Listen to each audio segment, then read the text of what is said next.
Okay, hi, it's Nicola Cusi again from the Kali Yoga Studio in Shawnigan Lake. And Nicola does the Acroyoga, and we're just going to talk about safety precautions for Acroyoga. And so you can take it away, Nicola. There's a few things that I wanted to mention that are very important for me and that I learned myself teaching here at the studio.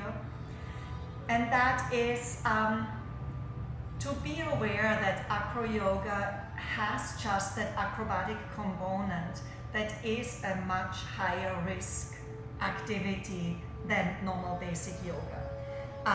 We are literally lifting another person on our feet, our hands, so there is definitely more impact on joints. There's a much higher potential to fall down and get hurt pretty badly, and we want to avoid that. So what I could recommend to avoid any accidents is to first of all think about that acroyoga is something that needs to be learned progressively. It's not like any other yoga class where you can drop in, do a class, and then come not for a full month and then show up again. You're not coming in off the street and going to be in the air on somebody's feet. Exactly. If you want to learn acroyoga, do it when you have a certain time to commit to that. If you think about if we learn gymnastics, we certainly don't want to go in and do a triple salto right away. It takes years of practice and build that strength to do it safely. Right. And that's very much, especially with a bit more advanced flips and drops, that's what we are talking about. It's years of steady training and building core and strength that you need.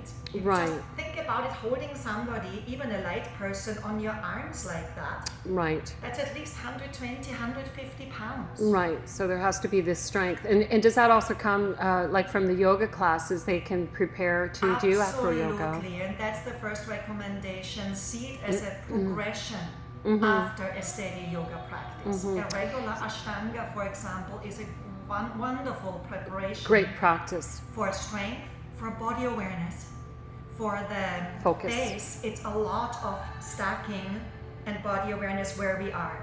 Know where your shoulders are, how we place our hands. Otherwise, it's so easy to get hurt. Acroyoga, because it got very popular, has unfortunately that trend where, and I've seen it myself, people say, oh, a friend showed me something on Facebook, or I saw something on the party or at a music festival, and he picked me up and it was so much fun, now I want to do it too. But it is so much fun, it is not something that just happens like this as a party trick. Acroyoga is not a party trick, don't see it like that. If you want to get good at it, do it safely. Now, because it usually attracts younger people, there is often that tendency of, quick, let's do it, it's so much fun. It takes some time. People come in and say, can you show me a new trick? Can you show me a new move? In my class, there is every single time at least a half an hour of core drills. Drills. If you cannot pick somebody up safely in a very basic lift, 20 times in a row without wiggling and moving and juggling, then there is no use in going to the next. Right. So those basic drills, one step after the other. Don't attempt to make a pyramid of 10 people if you can't lift one person at a time safely 10 times in a row. So if for the first time I'm coming into an acro yoga class, I have 10 years experience doing yoga. I'm fairly strong, in good shape. I have a good core. What do you teach me that first class? Okay. And what are the safety precautions that you use or you recommend? Okay. So first of all, I don't teach any classes that are not a commitment for at least, I would say, 10 classes. Okay. It's a progression. Okay. So don't come in if you have one single hour to spare, then it's not worth coming. Right. As a first thing, we certainly start talking a little bit about personal space. It is a very physical personal space. Right. Whom do you want to work with? Some people come with partners, sometimes not. It might be uncomfortable to work somebody you don't know. Right. You need to build that trust. You don't know that person. Mm-hmm. So about that a lot, that personal contact. But I think where the beauty comes in, where that yoga consciousness comes in, there is, we use that yoga consciousness to build a connection, a presence with our partner. We talk about personal space. Okay, yeah, and that's a really good topic as well, because there's a trust factor that comes in with the Acroyoga. I know in some in various organizations that do trust work, where they have a person fall and the group catches them. So I think this is those are wonderful preparation exercises. Exactly. Right. So I would start maybe with some just basic partner yoga stretches that we get used to each other, learn about our weight, our strength. With that, we start establishing that relationship, that connection with our partner. At some point of time, there will be a big talk about spotting. That's another thing that you have to be aware that spotting is an equally important part, or if not the most important part of. So there's always a third person involved? Absolutely, in the beginning, absolutely.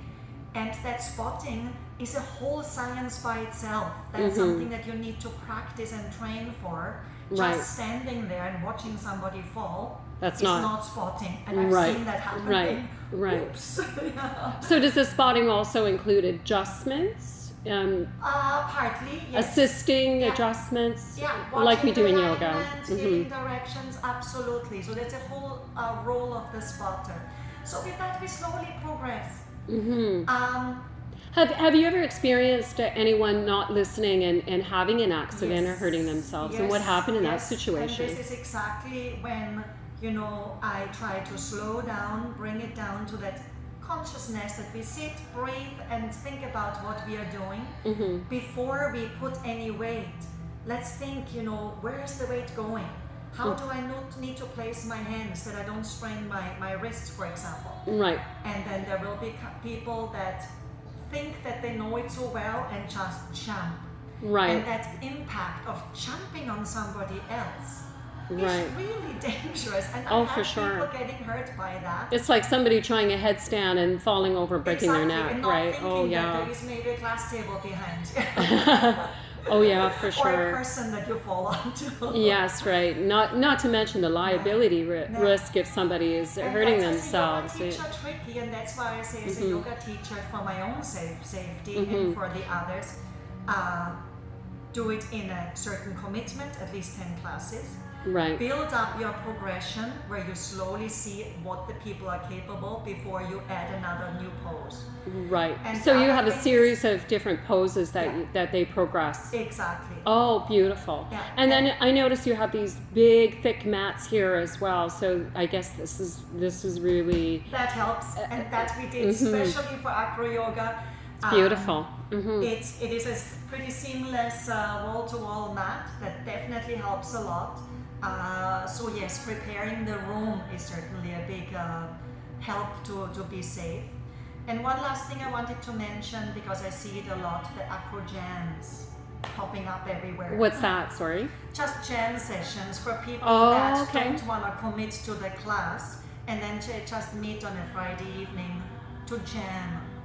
Oh, okay. Interesting. I've come to some of those jams, and you can imagine it is this thing, this party atmosphere. There is no teacher present, or if a teacher is present, they're not there to actually teach. Right. And then people say, "Oh, I've seen that on Facebook. Let's try that." Ooh. That's not a good idea. I would not do that in my studio. I would maybe consider it if I have a steady, committed group that comes to class, has a regular yoga practice, and then they say they want to have an additional thing to practice of their own. That's completely okay.